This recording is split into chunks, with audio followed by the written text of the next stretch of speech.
Dekan Visipol Universitas Gadjah Mada.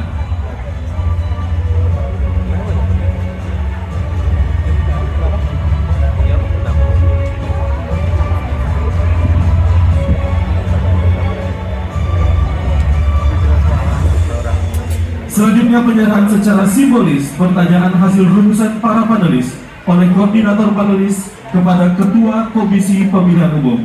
Untuk itu kami mengundang Ketua Komisi Pemilihan Umum Bapak Hashim Asyari untuk menuju ke panggung dan koordinator panelis Bapak Bada Sukmajati untuk menuju ke panggung.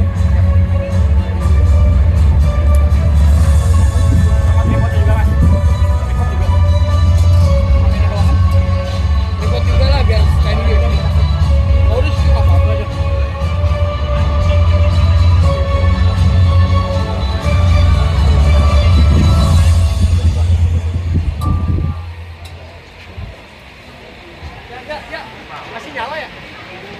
Panas ya? Masih nyala ya? Apa nih? Bapak Ibu hadirin yang kami hormati, selanjutnya mari kita sambut bersama moderator debat pertama calon presiden pemilu tahun 2024 Valerina Daniel dan Ardianto Wijaya.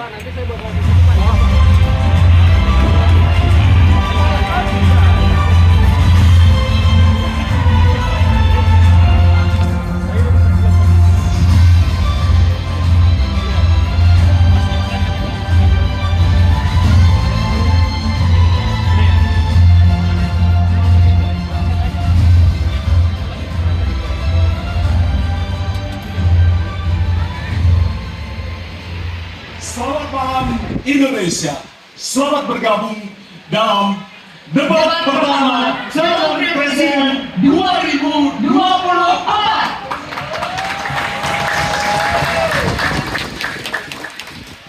Debat ini adalah debat pertama dari 5 debat yang digelar oleh Komisi Pemilihan Umum Republik Indonesia.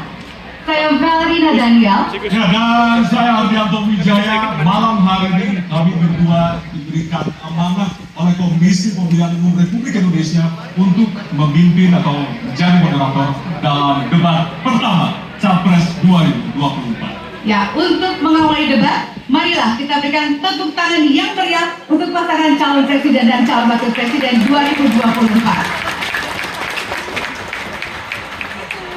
Baik, hadirin serta penonton di rumah, debat pertama calon presiden ini diselenggarakan oleh Komisi Pemilihan Umum Republik Indonesia. Tentunya bekerja sama dengan Lembaga Penyiaran Publik, Televisi Republik Indonesia, dan Radio Republik Indonesia sebagai media penyelenggara. Malam ini, para calon presiden akan saling bertanya, beradu argumentasi terkait 6 subtema, yaitu pemerintahan, hukum, hak asasi manusia, pemberantasan korupsi, penguatan demokrasi, peningkatan pelayanan publik, penanganan disinformasi, dan kerukunan warga.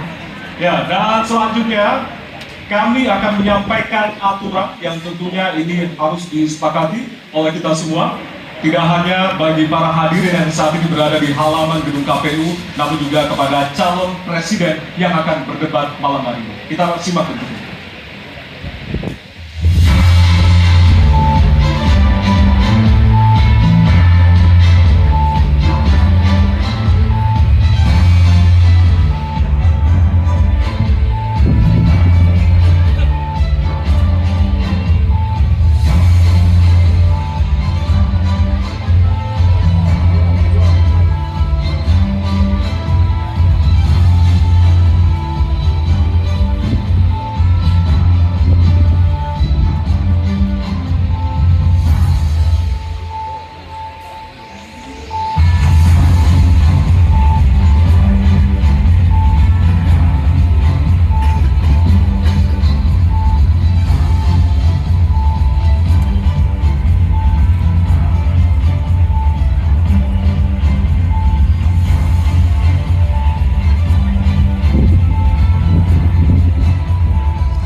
Selanjutnya kami akan hadirkan profil dari calon presiden 2024.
menjadi malam yang paling dinantikan oleh kita semua. Dan kita akan langsung mengawali debat pada malam hari ini dengan mendengarkan visi, misi, dan juga program kerja dari masing-masing calon presiden 2024. Dan kita akan langsung mulai dengan calon presiden nomor 1. Silakan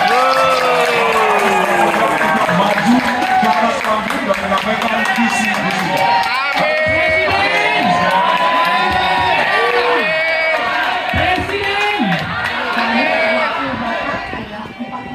Dimulai dari sekarang.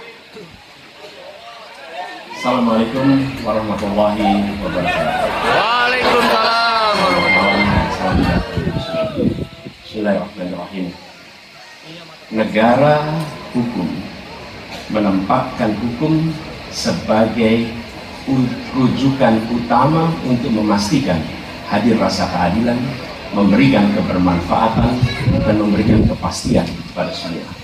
Ini harus dipegang teguh oleh pemegang kekuasaan, baik yang di puncak dan seluruh jajaran. Tapi apa yang terjadi? Banyak aturan ditekuk sesuai dengan kepentingan dan sedang memegang. Tidak, ini harus diubah, ini harus dikembalikan. Kemudian kita menyaksikan betapa pada hari ini tatanan ketika kita menyelenggarakan pemerintahan sering tidak sesuai dengan prinsip-prinsip hukum yang kita pegang. Karena itulah kami melihat perubahan ini harus kita kembalikan. Negara ini adalah negara hukum, bukan negara kekuasaan. Dalam negara hukum, kekuasaan diatur oleh hukum. Dalam negara kekuasaan, hukum diatur oleh penguasa. Dan kita tidak menginginkan itu terjadi. Pada saat ini, kalau kita lihat hukum itu harusnya tegak begini. Inilah hukum. Dalam kenyataannya, dia bengkok. Dia tajam ke bawah, dia tumpul ke atas. Dan kondisi ini tidak boleh didiamkan, tidak boleh dibiarkan, dan harus berubah. Karena itu kita mulai mengembalikan hukum menjadi tegak kepada semua. Dan bila kita saksikan hari ini ada satu orang milenial bisa menjadi calon wakil presiden. Tetapi ada ribuan milenial generasi Z yang peduli pada anak-anak bangsa, yang peduli pada mereka yang termarginalkan. Ketika mereka mengungkapkan pendapat, ketika mereka mengkritik pemerintah, justru mereka sering dihadapi unturan dan bahkan gas air mata. Apakah kondisi ini akan dibiarkan? Tidak, kita harus lakukan sesuatu. Dan itu kami perhatikan di sebuah hal yang mendasar. Yang tanda klik, ini kedua nih, ini awal nanti. Kita menyaksikan pada saat ini ada peristiwa seperti peristiwa Ibu Mega. Ibu Mega Suryani Dewi, seorang ibu rumah tangga yang mengalami kekerasan rumah tangga, lapor pada negara, tidak diperhatikan, dia meninggal korban kekerasan. Apakah akan dibiarkan? Tidak, ini harus dibiarkan. Dan tidak kalah penting, hadir bersama saya di sini ayahnya Harun Al-Rasyid. Harun Al-Rasyid adalah anak yang meninggal pendukung Pak Prabowo di Pilpres 2019.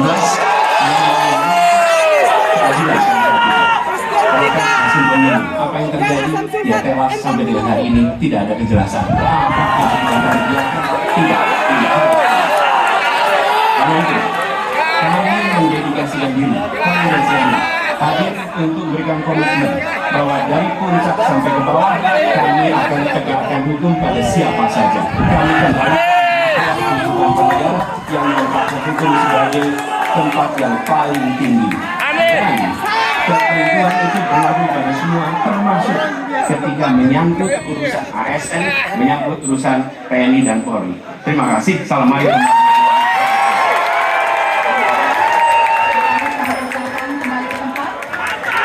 Berikutnya kami persilakan. Harap tenang.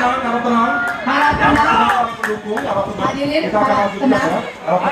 Kita akan lanjutkan. Kami persilakan calon presiden nomor urut 2, Bapak Prabowo Subianto, untuk maju dan menyampaikan visi dan Wisnu. Jalannya kencang. Baik, para pemilu, para penang, kita akan lanjutkan. Bismillahirrahmanirrahim. Assalamualaikum warahmatullahi wabarakatuh. Salam sejahtera kita sekalian. Shalom, Om Swastiastu, Namo Buddhaya, Salam Kebajikan. Terima kasih kesempatan yang diberikan kepada saya untuk menyampaikan visi dan misi. Kami menempatkan hukum, HAM, pemberantasan korupsi, perlindungan terhadap semua kelompok di masyarakat sebagai sesuatu yang sangat penting. Karena itu dalam visi misi kita hal-hal ini ditaruh di paling atas. Kita sadar dan saya sadar sejak muda saya telah mengangkat sumpah untuk membela Pancasila dan Undang-Undang Dasar 45. Di dalam Undang-Undang Dasar 45, di situ pendiri bangsa kita mendirikan sebuah republik. Republik itu harus didasarkan atas hukum dan kedaulatan rakyat. Itulah perjuangan saya selama ini. Dan saya pertaruhkan nyawa saya, jiwa saya untuk membela demokrasi, hukum dan HAM. Kita paham, kita mengerti masih banyak kekurangan. Tetapi kita bersyukur di tengah dunia yang penuh tantangan ketidakpastian, di mana terjadi perang di mana-mana, di mana negara-negara begitu banyak yang terjadi perang saudara, kerusuhan, Indonesia masih aman, Indonesia masih terkendali, harga-harga masih terkendali.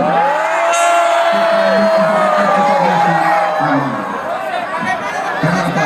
Karena yang benar. Kenapa? Karena manajemen negara yang berhasil. Saudara-saudara, apakah di tengah 280 juta rakyat masa tidak ada kekurangan?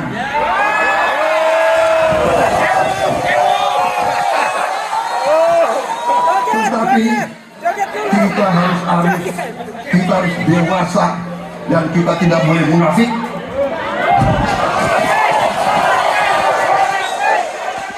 Pemimpin itu inarso suntulodo, harus memberi contoh. Saudara-saudara sekalian, Prabowo Gibran, kita akan perbaiki yang harus diperbaiki. Kita akan tegakkan apa yang perlu ditegakkan. Dan kita bertekad memberantas korupsi.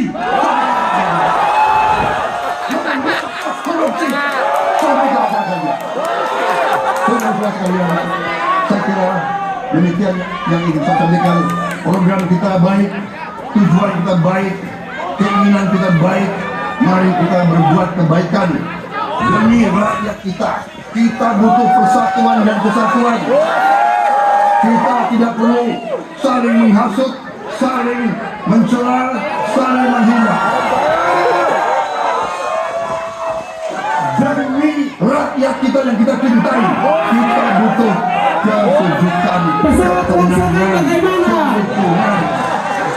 Kita negara majemuk, kita negara ratusan kelompok etnis, berbagai agama besar, pemimpin.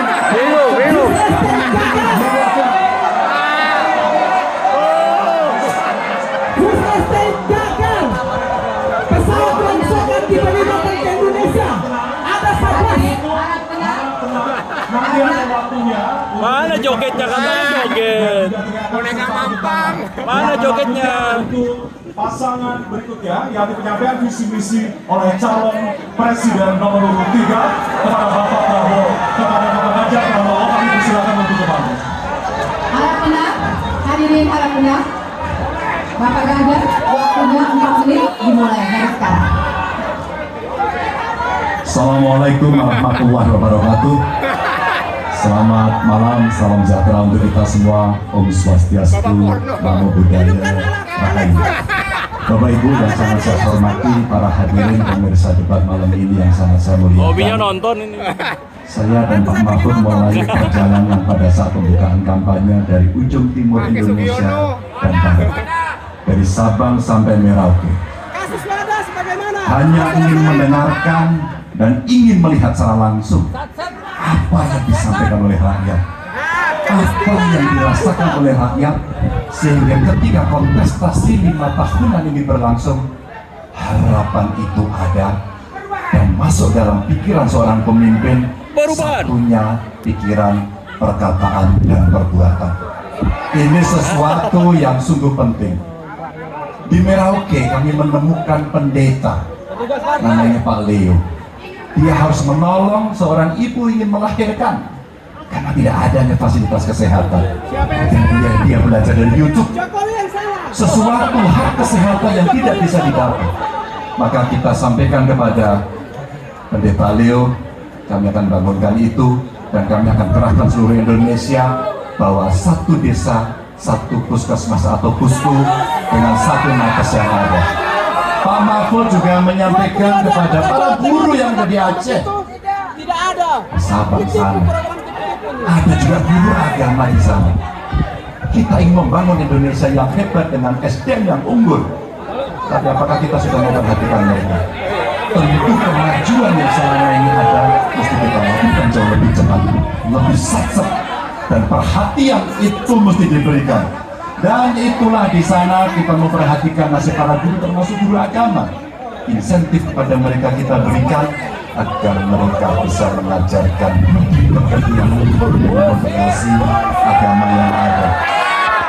Nonton film yuk. Saya berjalan ke NTT, kami ketemu dengan masyarakat yang ada di sana.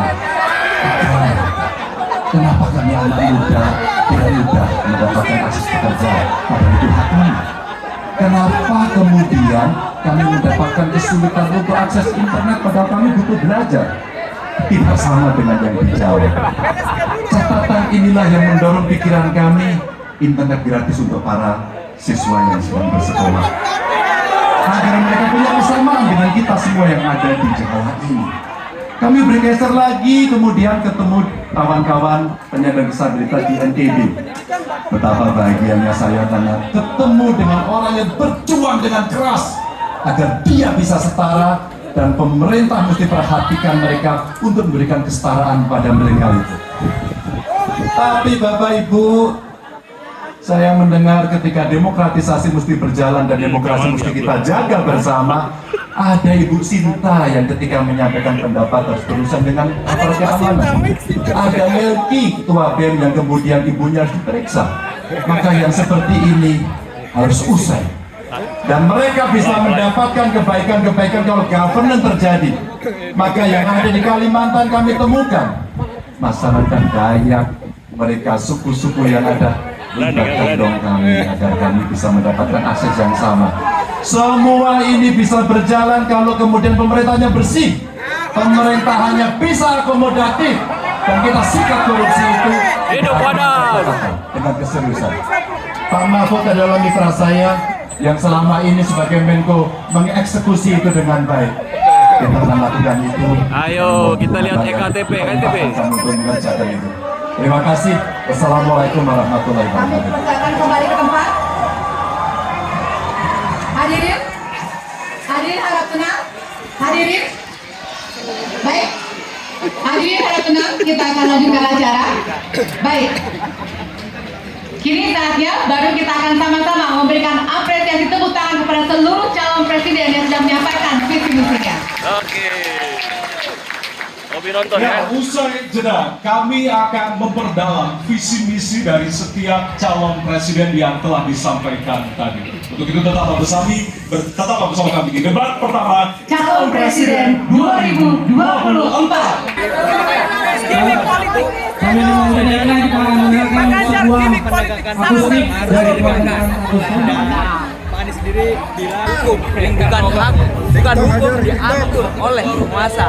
Dan tadi juga Pak Anies menegaskan bahwa saat ini hukum tumpul ke atas tapi tajam ke bawah. Maka dari itu Pak Anies menyampaikan bahwa kita sebagai generasi milenial ada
Udah beres kan? Integritas yang sangat di bawah, sangat gagah. Luar biasa nobar. Luar biasa.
Kibarkan spanduknya, kibarkan aminnya.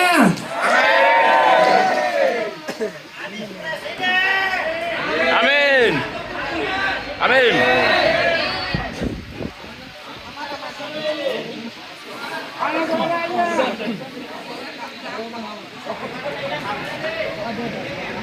Suara. Hadirin, di segmen ini calon presiden akan menjawab pertanyaan dari tim panelis. Selain menjawab pertanyaan, masing-masing calon presiden juga diberikan kesempatan untuk saling menanggapi. Ya, tim panelis tentunya telah menyiapkan sejumlah pertanyaan dan menjaga kerahasiaannya.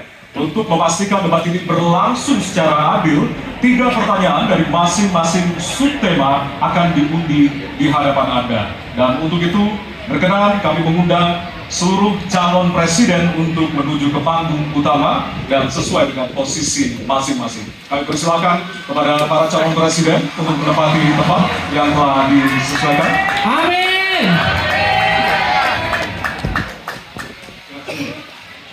Ya, Hadirin, jika di segmen pertama kita memulai visi misi dari calon presiden nomor urut 1, maka pada segmen ini kita akan memulai pertanyaan kepada calon presiden nomor urut 2. Kami persilakan kepada panelis Bapak Agus Riwanto untuk mengambil subtema di fishbowl. Kami persilakan Pak Agus. Ya, Silakan bisa. diperlihatkan kepada kita semua tema yang terdapat di dalam bola.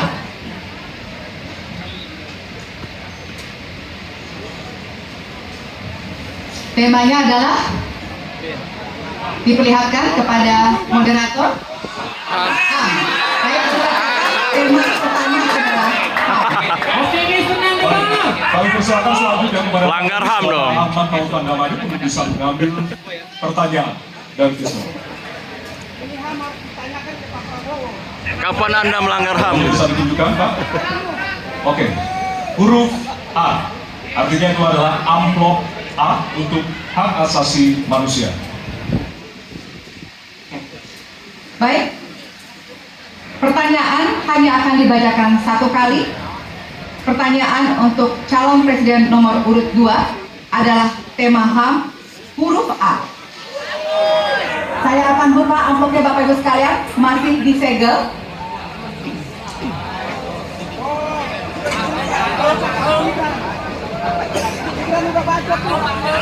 Kita mulai. Beberapa tahun terakhir, tren kekerasan meningkat di Papua. Sementara masalah keadilan dan HAM masih belum terselesaikan, sehingga konflik terus berlanjut. Siapa menhannya? Pertanyaannya, apa strategi yang Anda akan siapkan untuk menyelesaikan masalah HAM dan konflik di Papua secara komprehensif? Waktu menjawab 2 menit dimulai dari sekarang. Masalah Papua adalah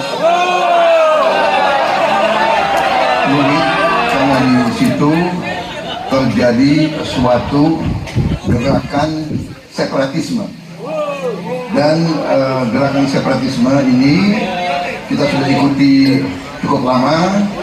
Kita melihat ada campur tangan asing di situ, dan kita melihat bahwa kekuatan-kekuatan tertentu selalu Ngeri ya? Indonesia Takut ya? disintegrasi dan pecah.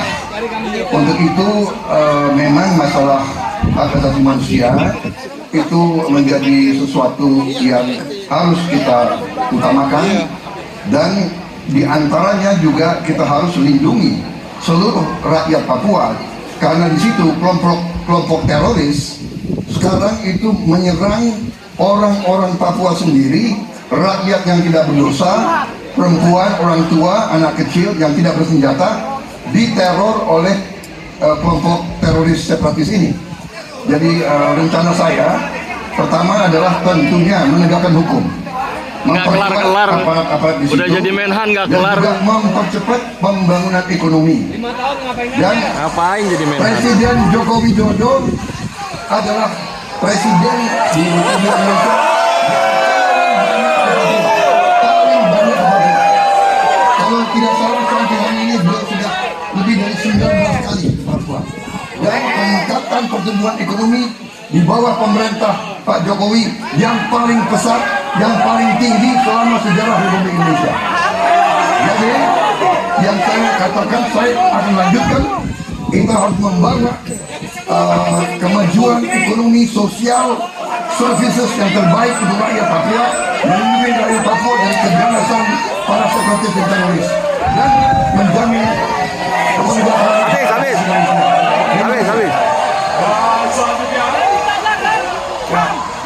Hadirin, harap tenang, kita lanjutkan. Baik, kami persilakan kepada calon presiden nomor urut 3 untuk menanggapi jawaban dari calon presiden nomor urut 2. Waktu Anda 1 menit dapat dimulai dari sekarang. Terima kasih, tapi menurut saya rasanya tidak cukup Pak Prabowo. Akhir. Karena dialog menurut saya Kecap. menjadi sesuatu yang penting, agar seluruh kekuatan yang ada di sana, seluruh kelompok yang ada di sana bisa duduk bersama untuk menyelesaikan itu. Itu menurut saya roots masalahnya. Pertanyaan saya simpel saja.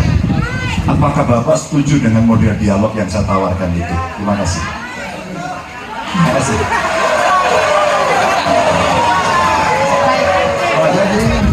Jadi penyusul, saya mau jawab.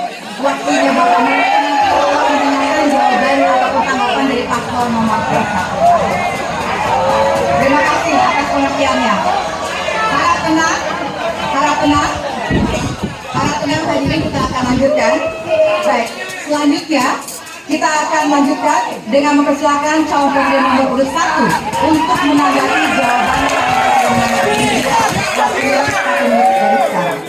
Masa iya bukan kekerasan? Karena ketika bicara kekerasan di Jakarta aja ada 3 pandangan. Ada yang menganggap ini terorisme, ada yang menganggap ini separatisme, ada yang menganggap ini kriminal. Di kita aja di Jakarta ada perbedaan pandangan. Apa masalah utamanya? Masalah utamanya adalah tiadanya keadilan di tanah.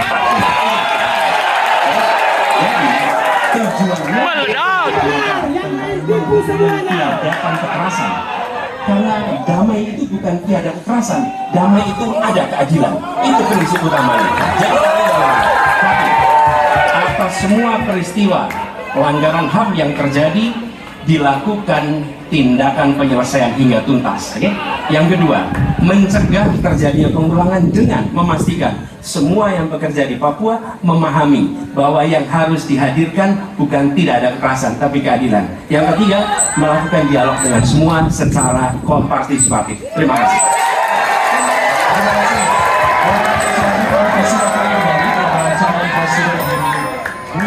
Untuk merespon tanggapan dari kedua calon presiden lainnya, dan waktu Anda 1 menit Bapak. Benar, saya sangat setuju. Kita harus ada pendekatan dialog. Benar. Dan saya juga setuju. Tunggu dulu, akan dijawab.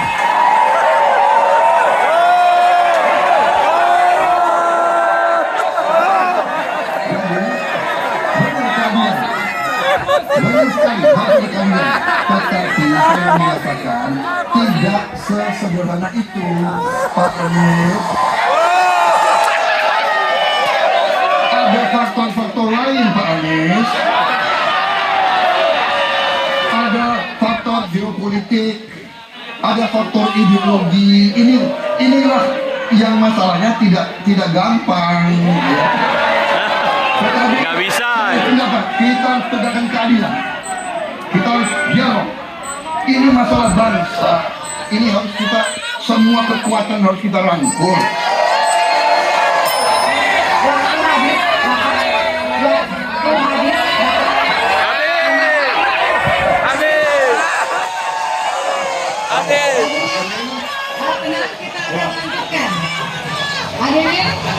Hadirin harap tenang, kita akan lanjutkan. Nanti kita akan kasih kesempatan untuk Baru jadi menhan nggak bisa beres. calon presiden. Baik, selanjutnya kita akan beralih ke pertanyaan untuk calon presiden nomor urut 3. Kami persilakan kepada panelis Bapak Al Martin untuk mengambil subtema di fishbowl. Kami persilakan kepada panelis. Kita tidak membutuhkan pemimpin pesimis seperti ini. Silakan. Harus optimis. Kita semuanya. Diperlihatkan kepada moderator dan hadirin pemerintahan Bintang nobar. Dan dan peningkatan pelayanan publik. Baik. Dan selanjutnya kami persilakan kepada panelis Bapak Bayu Dwi Anggono untuk mengambil pertanyaan dari Fismo. Kami silakan.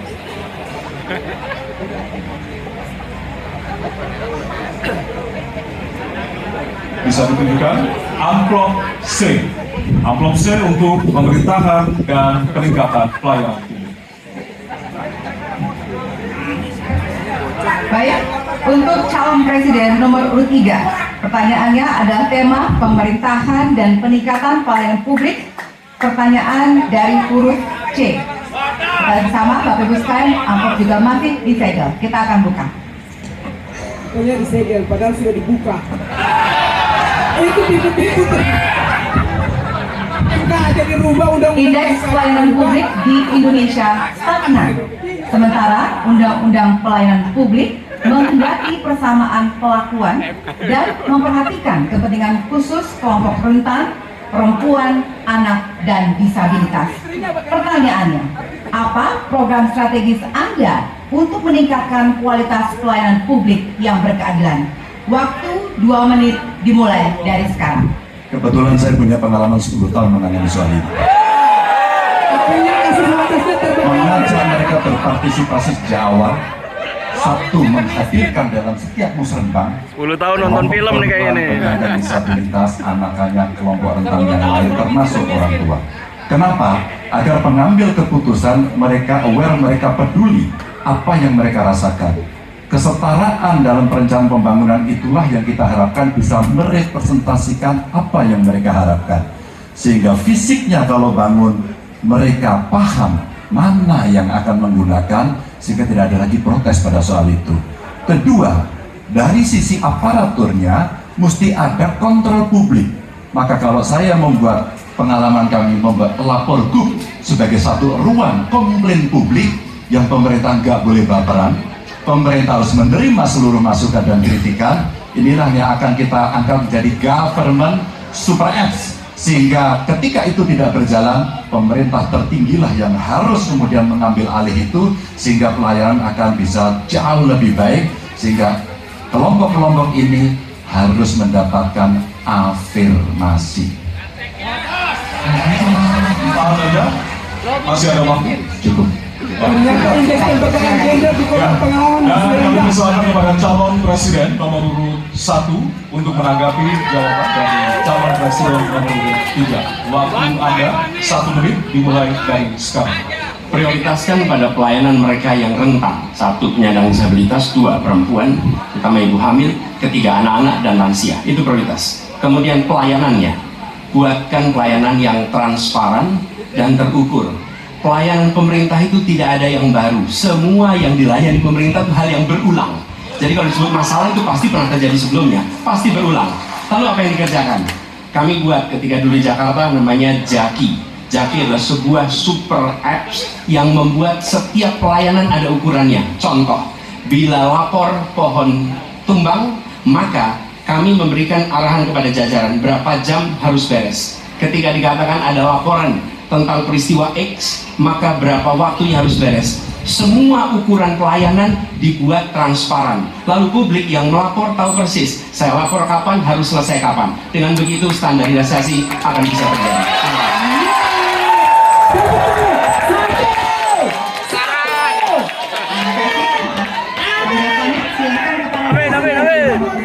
Untuk menanggapi jawaban calon presiden nomor urut 3, waktunya 1 menit dari sekarang. Menurut pandangan saya, kelompok rentan itu juga termasuk para petani dan nelayan. Dan Jadi ngikut. yang saya dapat pasar sendiri, khususnya di Jawa Tengah, Padahal petani-petani di situ sangat sulit dapat pupuk. Dan mereka mengeluh dengan kartu tani yang Bapak luncurkan, ini mempersulit mereka dapat pupuk. Buat estet aja gagal. Jadi, sebetulnya mereka ingin pupuk itu pengadaannya disederhanakan. Saya kira mungkin Bapak bisa menjawab masalah itu. Terima kasih. Beliau tidak bisa singgung perempuan. Nggak usah lama-lama.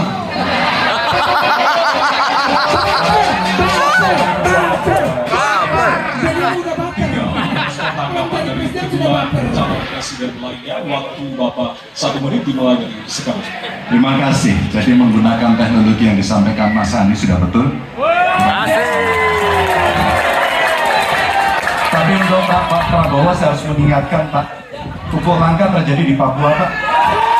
Pupuk langka di Sumatera Utara Pak. Pupuk langka terjadi di NTT, NTB, Kalimantan Timur termasuk dan Saya orang NTT asli, jadi saya mungkin Bapak sedikit agak lupa untuk saya bisa mengingatkan karena Bapak pernah menjadi ketua HKTI. Pak, data petani kita tidak pernah beres. Maka kalau kemudian satu data petani itu bisa kita kelola, maka distribusi pupuknya harus bisa sampai dengan tepat sasaran. Pada saat yang sama, kuota pupuk tidak boleh dibatasi. Maka ini yang saya telepon langsung kepada Pak Wapres saat itu, Pak Wapres please, kasih tambahan. Kalau tidak cukup, ini terjadi di seluruh Indonesia. Maka kemudian itu. Oke, Mau ditambahkan Pak? Cukup. Cukup? Cukup. Baik. Baik, terima kasih. Hadirin, kita akan beralih ke pertanyaan selanjutnya untuk calon presiden nomor urut 1. Kami silakan kepada panelis untuk mengambil subtema di fishball. Bersilakan Pak Andis. Bisa dibuka terlebih dahulu.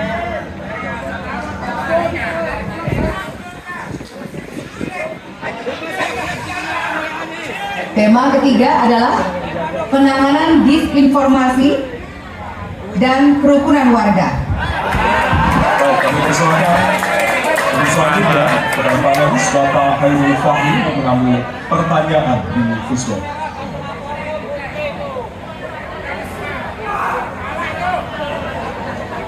Ditunjukkan ke depan. Ada amplop Huruf A. A. Baik. Amplop A untuk penanganan disinformasi dan kerukunan warga. Baik, pertanyaan untuk calon presiden nomor urut 1 adalah tema penanganan disinformasi dan kerukunan warga, huruf A. Amin. Bersama masih disegel, kita akan buka bersama. A adalah amin.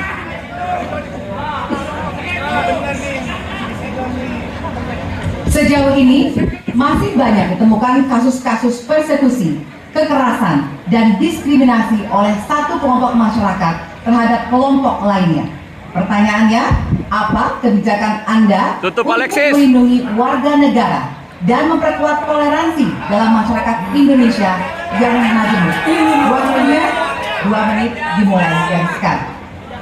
Setiap pelanggaran hukum tidak boleh dibiarkan tak dihukum.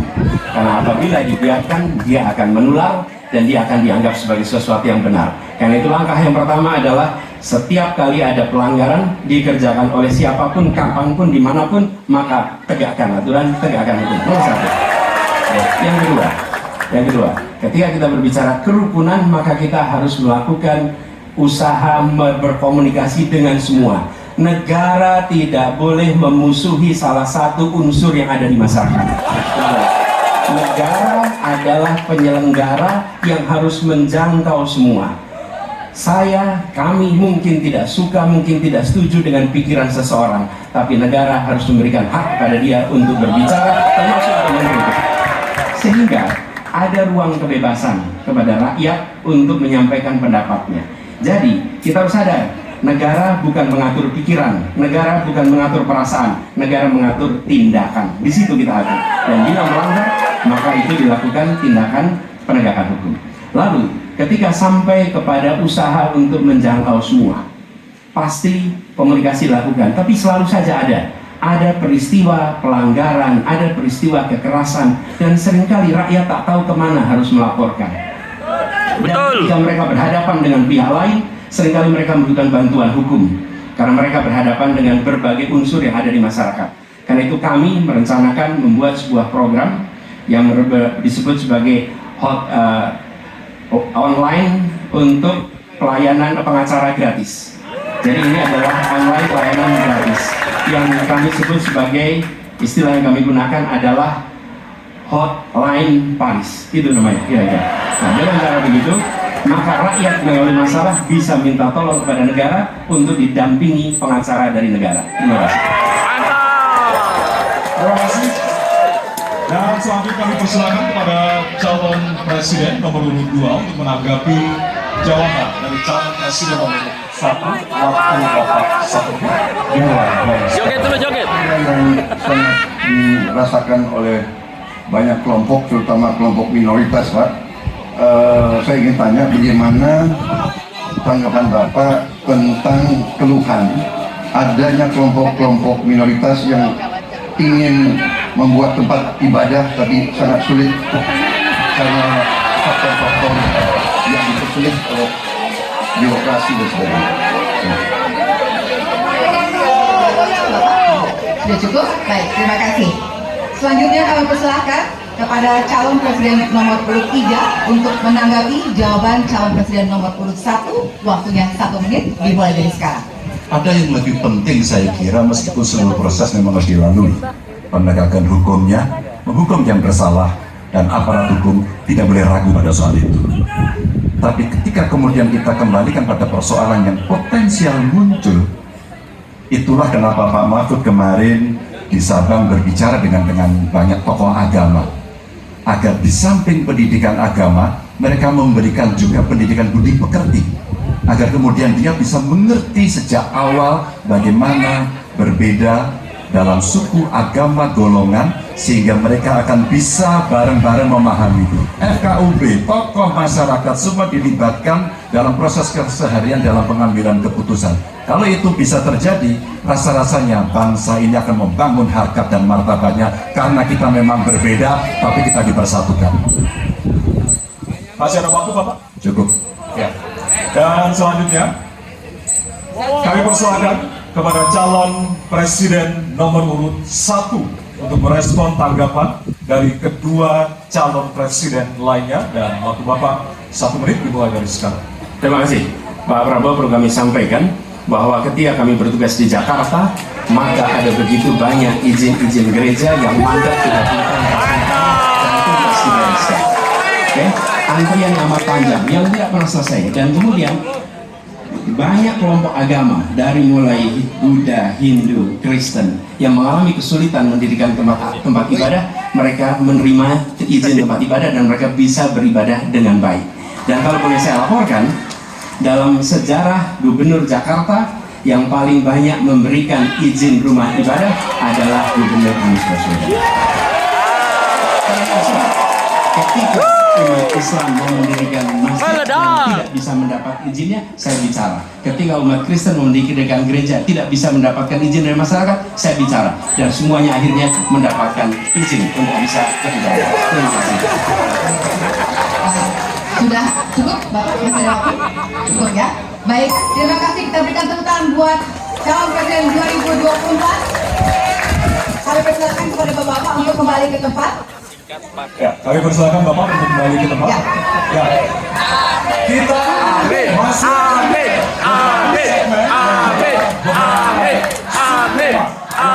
masih bahas di segmen berikutnya. Dan tentunya presiden Sekali lagi, siapa presiden kita? Hanya Adin, presiden tahun berapa? Yang lain Lewat. asam sulfat gimana?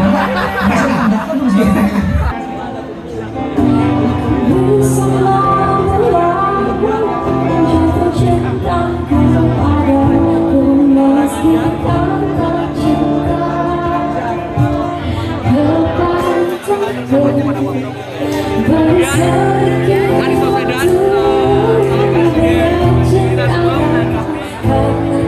memang tidak dan banyak perbedaan pandangan, tidak ada keadilan dan damai itu diciptakan karena adanya keadilan. Di Papua sendiri kita keadilan karena damai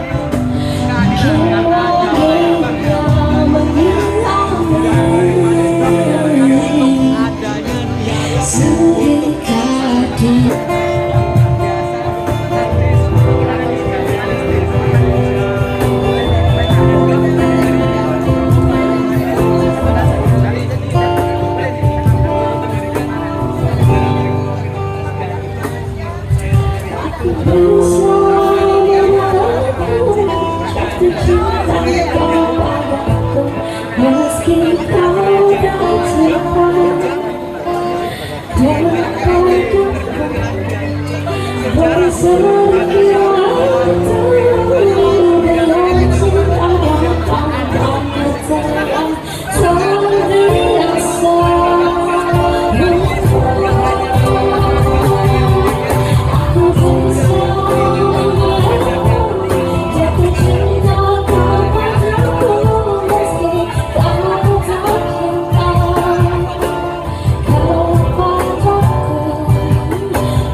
segmen sebelumnya. Kami juga akan informasikan kepada Bapak Ibu sekalian hadirin yang hadir di ruangan ini untuk tetap menjaga ketenangan dan tidak menggunakan alat peraga kampanye pada saat debat berlangsung. Ya, dan kami tentunya memohon kerjasama dari para hadirin yang berada di halaman KPU untuk kemudian mematuhi aturan yang telah kita sepakati bersama. Baik, kami persilakan kepada calon presiden untuk kembali menuju ke panggung utama. Dan persilakan kepada bapak-bapak untuk bisa menuju ke panggung utama.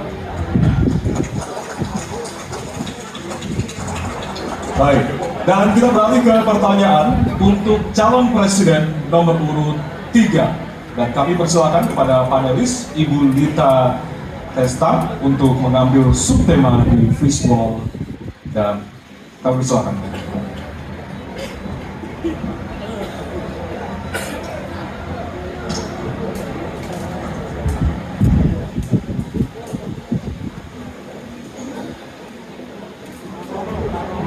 Ya, dan untuk temanya adalah pemberantasan korupsi. Baik, selanjutnya Korupsi kami EKTP. persilakan kepada panelis Bapak Made Sukmajati untuk mengambil pertanyaan dari fishball. Silakan Bapak. Ya, Pertanyaan huruf C. baik. Kita akan menuju ke pemberantasan korupsi dan pertanyaan C. Ya, Dari amplop C, Bapak Ibu, masih tersegel. Kita akan buka.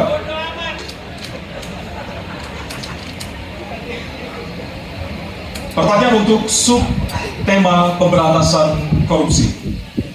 Penegakan hukum atas tindak pidana korupsi menunjukkan rata-rata tren vonis pengadilan yang relatif rendah dan minimnya angka pengembalian aset. Pertanyaan, apa terobosan yang akan Anda lakukan untuk menimbulkan efek jerah bagi pelaku korupsi sekaligus menyelamatkan aset negara yang dikorupsi? Waktu Anda 2 menit Bapak, dimulai dari sekarang. Terima kasih. Yang pertama dari si penegakan hukumnya dulu. Maka kalau saya mulai dari sini, maka yang mesti dilakukan adalah pemiskinan. Yang kedua, perampasan aset. Maka segera kita bereskan undang-undang perampasan aset, dan untuk pejabat yang korupsi bawa ke Nusa Kambangan agar bisa punya efek jerah bahwa ini tidak main-main. Namun yang perlu diberikan adalah contoh dari seorang pemimpin bahwa dia hidup sederhana, dia tidak bermewah-mewah, dia mengajarkan bagaimana integritas itu dibangun. Untuk para pejabat ada 2 yang penting sekali. 1, biarkan mereka berkembang dengan meritokrasi yang baik sehingga pada saat menduduki jabatan tidak ada lagi jual beli jabatan. Yang kedua, jangan biarkan mereka store pada pemimpinnya. Kalau ini terjadi, kerunyaman itu akan muncul. Data ICW menunjukkan sekitar 230-an triliun dalam 10 tahun terakhir kerugian negara itu terjadi. Dan ini ekuivalen kalau bisa kita pakai untuk membuat puskesmas kira-kira 27.000. Terbayangkan oleh kita, edukasi itu mesti kita tunjukkan dengan sekali lagi teladan dari seorang pemimpin, dan pemimpin tidak boleh ragu untuk memutuskan itu. Masih ada waktu Bapak, akan melaporkan. Cukup? Baik. cukup. Baik. Harap tenang. Terima kasih. Kami persilakan kepada calon presiden nomor urut 1 untuk menanggapi jawaban calon presiden nomor urut 3. Waktunya 1 menit, dimulai dari sekarang. Koruptor dijeratkan dengan undang-undang perampasan aset disahkan dan hukumannya mengikuti pemiskinan. 1. Yang kedua, yang tidak kalah penting, undang-undang KPK harus direvisi sehingga KPK menjadi lembaga yang kuat kembali. Yang ketiga, diberikan imbalan reward kepada mereka yang membantu melakukan pelaporan, penyelidikan, sehingga ketika melaporkan kita akan punya partisipasi masyarakat, dan itu dibolehkan oleh undang-undang. Dengan begitu maka bukan hanya aparat penegak hukum tapi seluruh rakyat ikut mengurangi korupsi. Korupsi harus gerakan anti korupsi harus menjadi gerakan semesta yang melibatkan seluruh rakyat. Kemudian yang keempat, yang tidak kalah penting adalah standar etika untuk pimpinan KPK harus standar yang tinggi. Terima kasih. Dan selanjutnya kami silakan kepada calon presiden nomor urut 2 untuk menanggapi jawaban dari calon presiden nomor urut 3 waktu bakal 1 menit dari sekarang. Terus terang saja, saya dalam hal ini setuju dengan Setuju aja. jawaban dari Pak Banjar masalah korupsi. Setuju nih ya. Korupsi adalah pengkhianatan terhadap bangsa. Korupsi harus diberantas sampai ke akar-akarnya.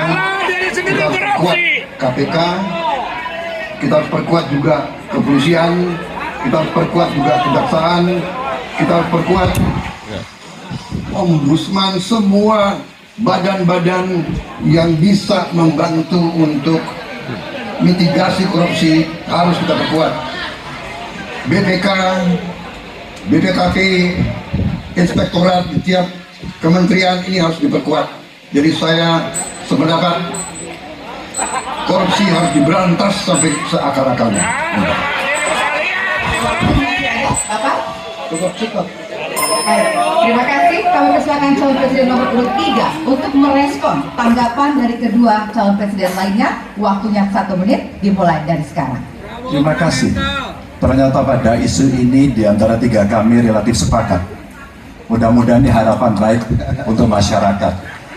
Maka yang mesti kita sampaikan kepada masyarakat, inilah janji politik di depan rakyat. Maka kalau kemudian kita bisa menyatukan yang saya sampaikan di awal, pikiran kita sudah sama, perkataan kita sudah sama, maka kalau perbuatannya tidak sama, kitalah yang dihukum oleh rakyat.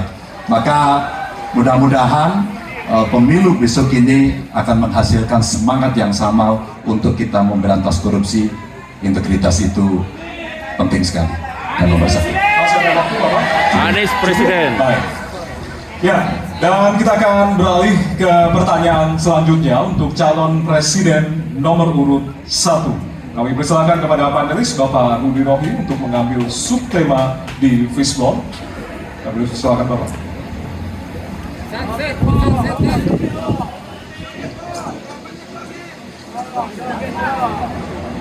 Diperlihatkan kepada kami semua, Pak. Apa? Baik, temanya adalah penguatan demokrasi. Baik. Baik, selanjutnya kepada panelis Ibu Susi Dwi Haryanti untuk mengambil pertanyaan dari fishball.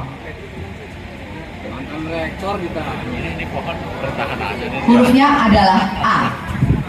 Penguatan demokrasi dengan amplop A. Baik. Masih tersegel Bapak Ibu? Kita akan langsung buka.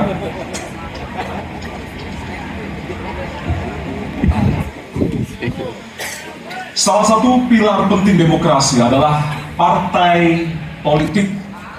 Namun kepercayaan publik terhadap partai politik di Indonesia selalu rendah. Pertanyaan, apa kebijakan yang akan Anda lakukan untuk melakukan pembenahan tata kelola partai politik? Waktu untuk menjawab 2 menit dimulai dari sekarang. Saya rasa lebih dari sekedar partai politik. Rakyat tidak percaya kepada proses demokrasi yang sekarang terjadi. Itu jauh lebih luas dari sekedar partai politik. Ketika kita bicara demokrasi, minimal ada 3. 1, minimal 3 nih. 1 adalah adanya kebebasan berbicara. Yang kedua, adanya oposisi yang bebas untuk mengkritik pemerintah dan menjadi penyimbang pemerintah. Yang ketiga, adanya proses pemilu, proses pilpres yang netral, yang transparan, jujur, adil. 3. Dan kalau kita saksikan akhir-akhir ini, 2 ini mengalami problem. Kita menyaksikan bagaimana kebebasan berbicara menurun, termasuk mengkritik partai politik. Dan angka demokrasi kita menurun, indeks demokrasi kita. Bahkan pasal-pasal yang memberikan kewenangan untuk digunakan secara karet kepada pengkritik, misalnya Undang-Undang ITE atau pasal 14-15 Undang-Undang Nomor 1 tahun 1946, itu semua membuat kebebasan berbicara menjadi terganggu. Yang kedua, oposisi, kita saksikan minim sekali adanya oposisi selama ini. Dan sekarang ujiannya adalah besok. Bisakah pemilu diselenggarakan dengan netralitas, dengan adil, dengan jujur? Itu ujian ketiga. Jadi, persoalan demokrasi kita lebih luas dari segala persoalan kepada partai politik. Nah, bagaimana untuk partai politik sendiri? partai politik baru mengembalikan kepercayaan. Tapi di sini ada peran negara. Menurut saya salah satu masalah yang mendasar, partai politik ini memerlukan biaya, dan biaya politik selama ini tidak pernah diperhatikan di dalam proses politik. Untuk kampanye, untuk operasional partai, semua ada biayanya. Sudah saatnya pembiayaan politik itu dihitung dengan benar, ada transparansi, sehingga rakyat pun melihat ini institusi yang bisa dipertanggungjawabkan. Jadi salah satu reformnya adalah reform pembiayaan politik oleh partai politik. Terima kasih. Waktu sudah habis, terima kasih. Jadi kami persilakan calon presiden nomor urut 2 untuk menanggapi jawaban calon presiden nomor urut 1. Setuju. Waktunya 1 menit dimulai.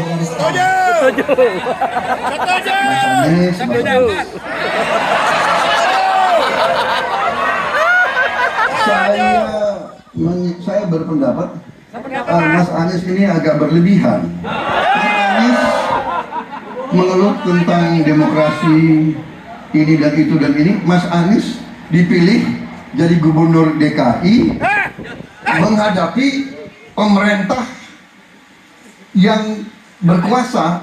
Saya yang mengusung Bapak.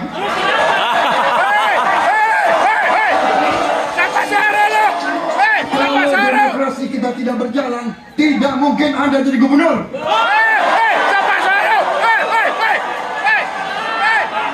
Kalau Jokowi diktator, Anda tidak mungkin jadi gubernur.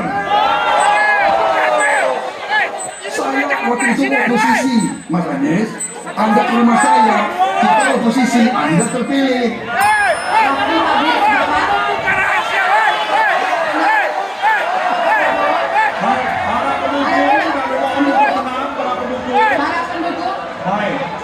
Tenang, kita akan lanjutkan dialog kita. Harap tenang, hadirin, harap tenang. Kami sampaikan kembali, hadirin harap tenang. Apabila tidak tenang, maka debat tidak dapat dilanjutkan. Ya, kami mohon kerjasamanya kepada para hadirin yang berada di halaman gedung KPU untuk bisa menaati aturan yang telah kita sepakati bersama. Ya. Selanjutnya kepada calon presiden nomor urut 3, kita persilakan untuk menanggapi jawaban calon presiden nomor urut 1. Waktunya 1 menit dari sekarang. Saya jadi tidak enak ini Mbak hari ini. Mohon maaf, saya tidak enak karena dua kawan saya sedang nagih janji dan membuka buku lama. Tapi percaya begini, yang pertama tidak ada demokrasi tanpa partai politik. Tidak ada, suka tidak suka, mau tidak mau. Dan fungsi partai politik itu adalah agregasi, sumber rekrutmen kader, pendidikan politik. Kebetulan saya pernah menjadi ketua pansus undang-undang partai politik. Maka pada saat perdebatan penguatan dari sisi anggaran, penguatan dari sisi partisipasi masyarakat mesti dilakukan, saat itu tidak terlalu banyak yang setuju. Maka Mas Anies, soal oposisi tidak oposisi, soal kepentingan saja kok. Kapan kita bertemu, kapan kita tidak bertemu, dan kemudian kita akan bersikap pada posisi masing-masing. Tapi yang penting, pendidikan politik kepada masyarakat itulah yang menjadi PR besar dari partai politik agar cepat dewasa. Oke, waktu Anda habis, Bapak. Ya, dan kita akan lanjutkan. Baik, kita akan lanjutkan debatnya, Bapak Ibu. Kita akan lanjutkan ke pertanyaan selanjutnya untuk calon presiden nomor urut 1. Ya. Untuk merespon tanggapan dari 2 calon presiden lainnya. Terima kasih. Ketika kita menghadapi sebuah proses demokrasi, di situ ada pemerintah dan ada oposisi. Dua-duanya sama terhormat. Dan ketika proses pengambilan keputusan itu dilakukan, bila ada oposisi, maka selalu ada pandangan perspektif berbeda yang membuat masyarakat bisa menilai. Karena itu oposisi itu penting dan sama-sama terhormat. Sayangnya tidak semua orang tahan untuk berada menjadi oposisi. Ya? Seperti sampaikan Pak Prabowo tidak tahan untuk menjadi oposisi.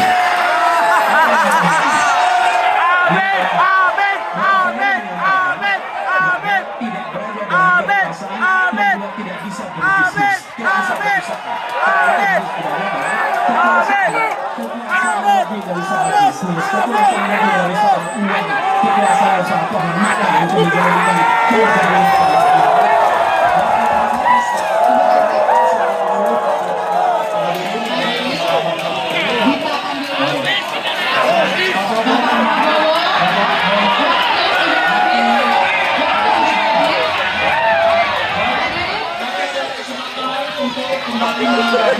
Baik, bantai. Pertanyaan terakhir untuk segmen ini dan untuk calon presiden nomor urut 2. Baik, kami persilakan kepada panelis, kepada Bapak Agus Iwanto untuk mengambil subtema.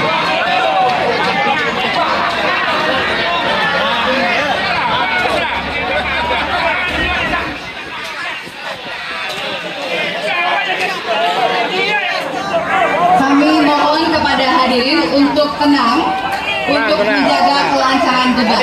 Silakan Bapak dipersilakan kepada moderator diperlihatkan. Subtema hukum. Baik, selanjutnya Bapak persilakan kepada panelis Bapak Wawan Masud untuk mengambil pertanyaan dari siswa. Silakan Bapak. Kata hanya di oposisi dia. Bisnisnya mana? Baik. Ya, masih tersainggung, kita lanjutkan. Keren. Asli. Kita akan langsung bacakan. Konstitusi mengharuskan kekuasaan kehakiman dijalankan secara merdeka. Sementara lembaga kekuasaan kehakiman saat ini cenderung diintervensi oleh cabang kekuasaan lain. Pertanyaannya, apakah Anda setuju dengan pernyataan tersebut? Apa alasannya dan apa komitmen Anda untuk menjaga independensi kekuasaan kehakiman? Waktu Anda 2 menit, Bapak, dimulai dari sekarang. Saya sangat setuju kehakiman harus independen, kehakiman harus Nggak mau mikir. yudikatif harus independen dan harus kuat dan tidak boleh diintervensi oleh kekuasaan. Saya sangat setuju itu dan saya berkomitmen Terutama oleh Jokowi. untuk memperkuat itu. Manakala saya menerima mandat dari rakyat, saya akan memperbaiki kualitas hidup semua hakim-hakim di Republik Indonesia, semua pekerja di sekitar pengadilan, dan semua penegak hukum akan saya perbaiki kualitas hidupnya, gajinya diperbaiki supaya mereka tidak dapat diintervensi, tidak dapat disogok, tidak dapat dikorup. Itu komitmen saya kepada rakyat Indonesia. Terima kasih. Masih ada waktunya, Bapak. Silakan, Bapak. Cukup. Baik, selanjutnya kami silakan kepada calon presiden nomor urut 3 untuk memberikan tanggapan kepada jawaban calon presiden nomor urut 2. Waktunya 1 menit dari sekarang. Terima kasih, komitmennya Pak Prabowo luar biasa. Tapi dalam konteks kekinian, saya terpaksa, ini mohon maaf Pak, ini terpaksa sekali saya harus bertanya, apa komentar Pak Prabowo terhadap putusan MK yang melakukan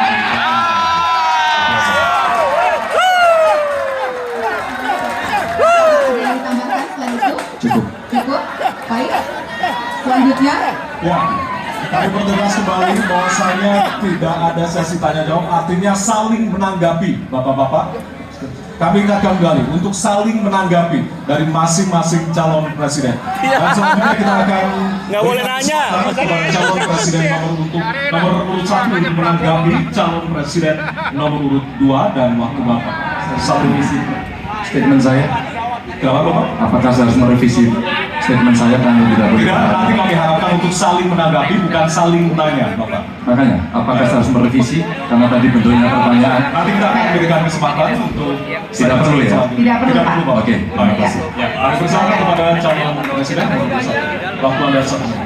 Ya, jadi ketika saya bertugas sebagai presiden, maka saya akan tegaskan kepada semua yang berada di lingkar judisial bahwa tugas Anda bukan hanya menegakkan hukum, tugas Anda menghadirkan rasa keadilan. Nomor 1. Yang kedua, Bila terjadi praktek-praktek di mana keadilan tidak hadir, maka negara tidak boleh diam dan mengatakan, nah itu kan proses hukum, tidak bisa. Justru negara harus mempertanyakan apa yang sesungguhnya terjadi. Dan itulah yang kemudian harus dikerjakan oleh negara, memastikan bahwa proses hukum benar-benar berorientasi kepada keadilan. Lalu kepada mereka yang bertugas, tadi disampaikan bahwa harus memastikan mereka memiliki remunerasi yang baik. Ya, itu penting. Dan yang tidak kalah penting adalah semua proses dilakukan secara transparan, promosi transparan, kasus transparan, sehingga ada kepercayaan kepada proses pengadilan. Terima kasih. Baik, waktu habis. Selanjutnya kami silakan kepada calon presiden nomor 2 untuk merespon tanggapan dari calon presiden lainnya. Setuju, setuju. Setuju aja. Setuju. Saya kira mengenai Mahkamah Konstitusi, aturannya sudah jelas.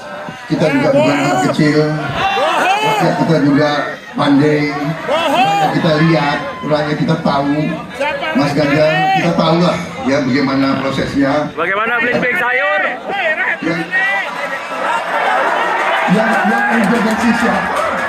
Ya, yang intervensi siapa? Tapi intinya adalah kita tegakkan konstitusi, kita tegakkan undang-undang, kita perbaiki yang kurang sempurna, dan kita patuh kepada komitmen undang-undang itu sendiri. Jadi saya kira itu tentang apa tadi disampaikan Pak Anies.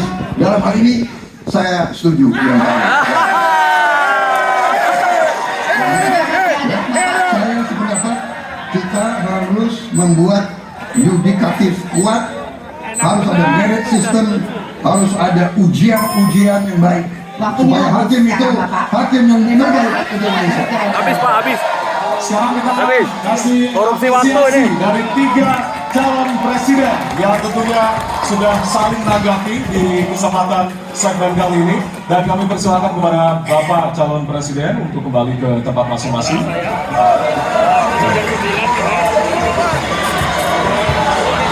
Kepada para pendukung, para penang, Ya, para pendukung, kami mohon kepada para pendukung, acara debat masih berlangsung. ya, sekali lagi kami nanti akan kasih kesempatan untuk memberikan yel-yel dan juga dukungan dari masing-masing capres. Ya. Dan kita akan masih lanjutkan dengan suasana debat yang masih hangat tentunya. Ya, tentunya nanti akan ada perbedaan pada segmen berikutnya, hadirin sekalian. Bedanya adalah pertanyaan tidak lagi datang dari tim panelis, Ya. tapi pertanyaan akan datang dari masing-masing calon presiden. Ya, dan untuk itu tetaplah bersama kami dan kami kembali sesaat lagi.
Satu, untuk bertanya kepada calon presiden nomor urut 2.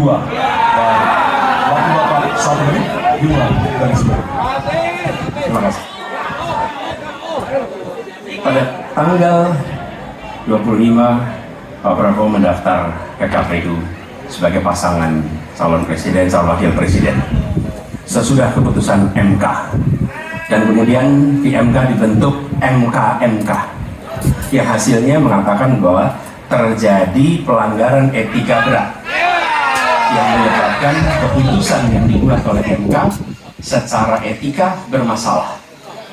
Kemudian Bapak punya waktu sampai dengan tanggal 13 November, karena di situ adalah waktu terakhir untuk mengambil keputusan bila ada perubahan.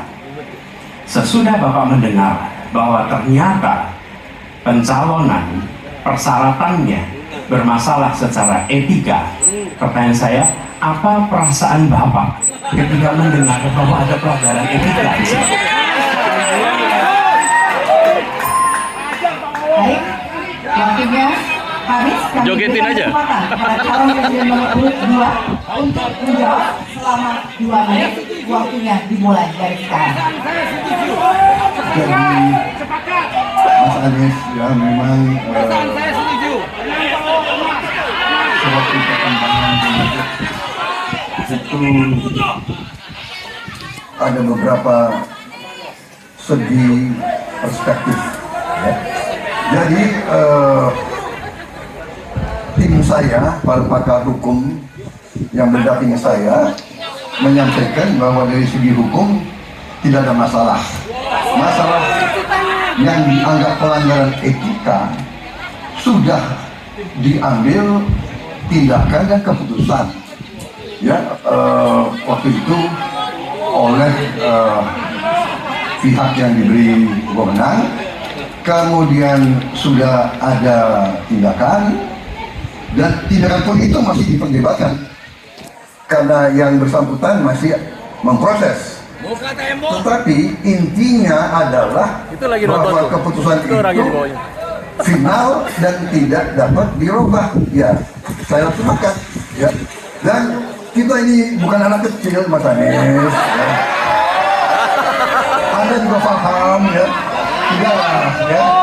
Sekarang begini, intinya rakyat yang putuskan, rakyat yang menilai. Rakyat yang mana? Rakyat tidak suka Prabowo dan Gibran, nggak usah pilih kami. Amin. Tidak takut, tidak ada jabatan. Sorry ya.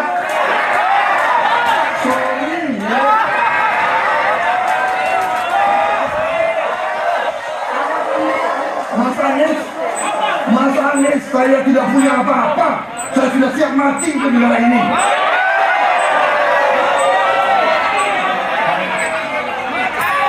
Waktu Anda habis, Bapak, dan selanjutnya Kalau mati gimana? calon presiden nomor urut 1 Gagal dong. menanggapi jawaban dan calon presiden nomor urut 2. Waktu Bapak 1, 2, dan 1. Fenomena ordal ini menyebalkan. Di seluruh Indonesia kita menghadapi fenomena ordal. Mau ikut kesebelasan ada ordalnya. Mau masuk jadi guru ordal. Mau daftar sekolah ada ordal. Mau dapat tiket untuk konser ada ordal. Ada ordal di mana-mana yang membuat meritokratik nggak berjalan. Yang membuat etika luntur. Dan ketika fenomena ordal itu bukan hanya di masyarakat, tapi di proses yang paling puncak terjadi ordal, rakyat kebanyakan, dan ini saya rasakan beberapa waktu lalu, beberapa orang guru berjumpa dengan saya dan mereka mengatakan, Pak, di tempat kami pengangkatan guru-guru itu mendasarkan ordal. Kalau tidak ada ordal, nggak bisa jadi guru, nggak bisa diangkat. Lalu apa jawabannya? Atasan saya bilang, mau yang di Jakarta aja pakai ordal, kenapa kita di bawah ini? Setuju. Sekarang kami berikan kesempatan kepada calon presiden nomor urut 2 untuk menanggapi tanggapan dari calon presiden nomor urut 1. Waktunya 1 menit dari sekarang. Mas Anies, dalam demokrasi kekuasaan tertinggi ada di rakyat. Hakim yang tertinggi adalah rakyat. Tanggal 14 Februari rakyat yang akan mengambil keputusan.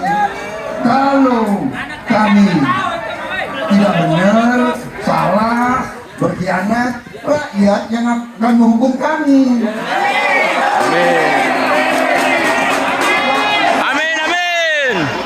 Sudah cukup? Baik, terima kasih.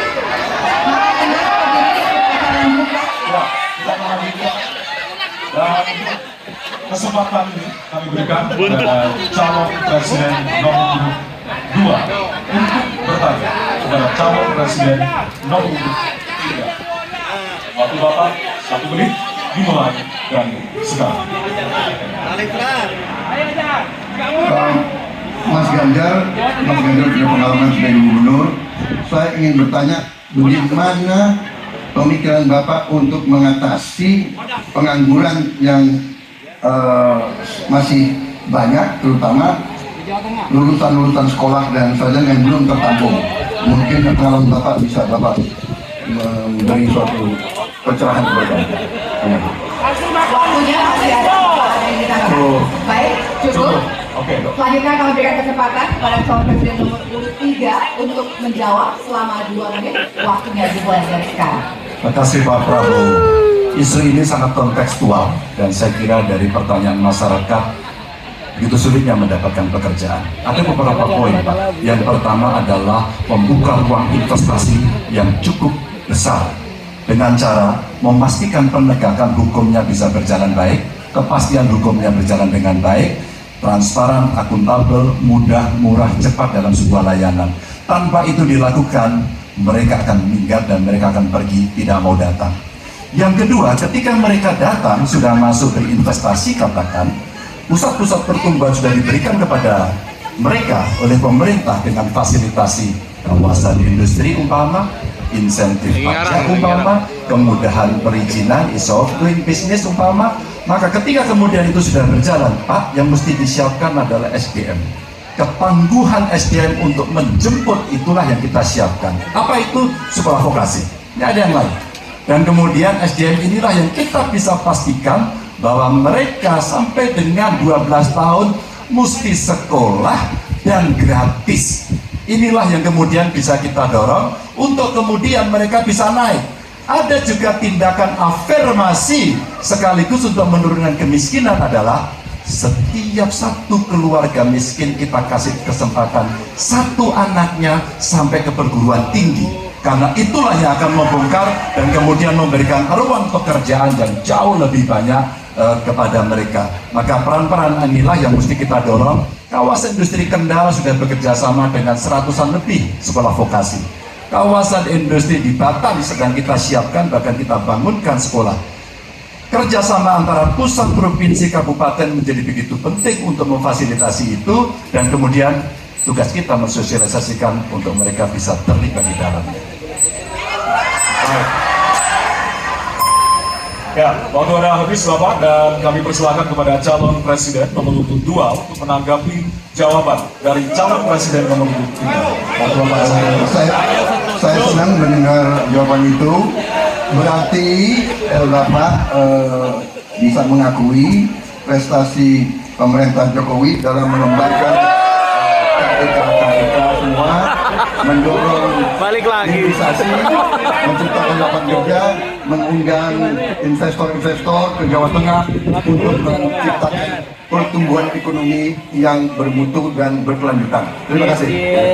Waktunya masih ada, Bapak? Cukup. Baik, selanjutnya kita berikan kesempatan kepada calon presiden nomor urut 3 untuk menanggapi tanggapan dari calon presiden nomor urut 2. Waktunya 1 menit dari sekarang.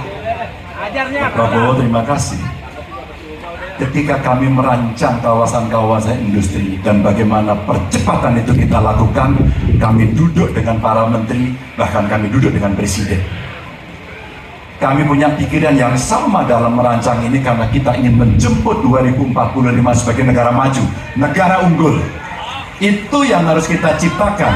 Maka ketika kemudian soal setuju tidak setuju, kami hampir 10 tahun. Bahkan proyek-proyek strategis nasional yang ada di Jawa Tengah saya bereskan. Karena itu bentuk tanggung jawab kami sebagai wakil pemerintah pusat di daerah, dan kami tahu posisi itu agar kita berada dalam satu barisan menjemput keunggulan Indonesia di 2045. Masih ada waktu Bapak. Cukup? Baik. Ya, dan selanjutnya kita akan berikan kesempatan calon presiden nomor urut 3 untuk bertanya kepada calon presiden nomor urut 1. Dan waktu Bapak 1 menit dimulai dari sekarang. Mas Anies pernah menjadi gubernur ibu kota, dan hari ini menjadi isu publik. Saya barusan dari IKN.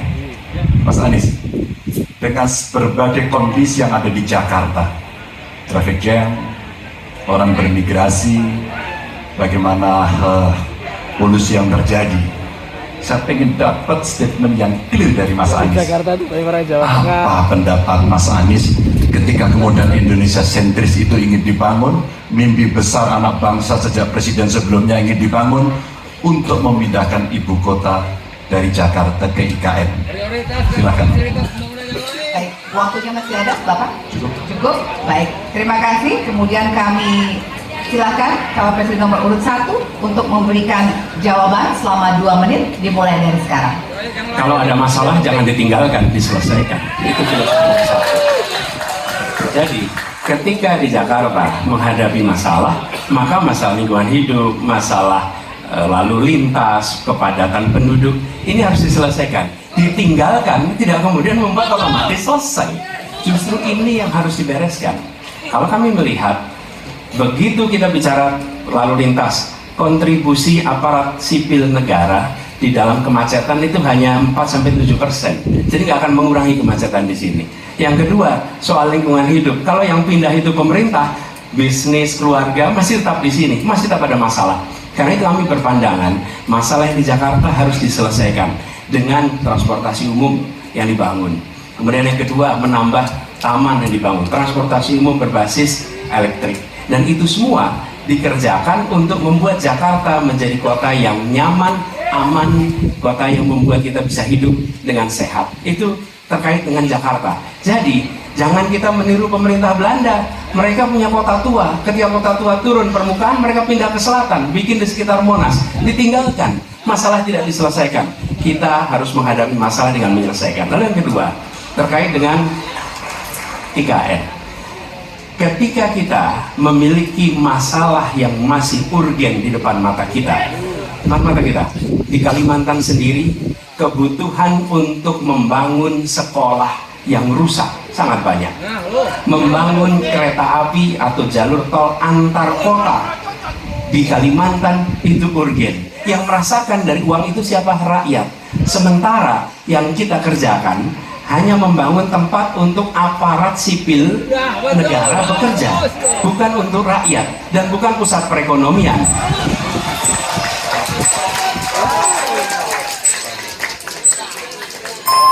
Ya, waktu sudah habis dan kami persilakan kepada calon presiden nomor urut 3 untuk menanggapi jawaban dari calon presiden.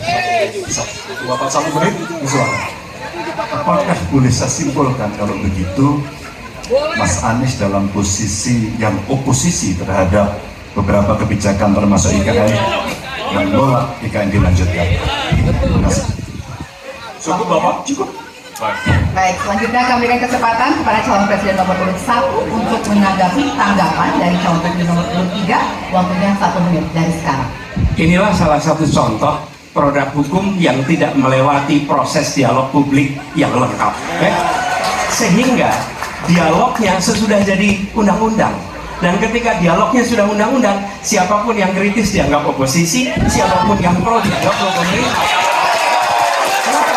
Karena tidak ada proses pembahasan yang komprehensif yang memberikan ruang kepada publik. Ini negara hukum, bukan negara kekuasaan. Ini negara hukum.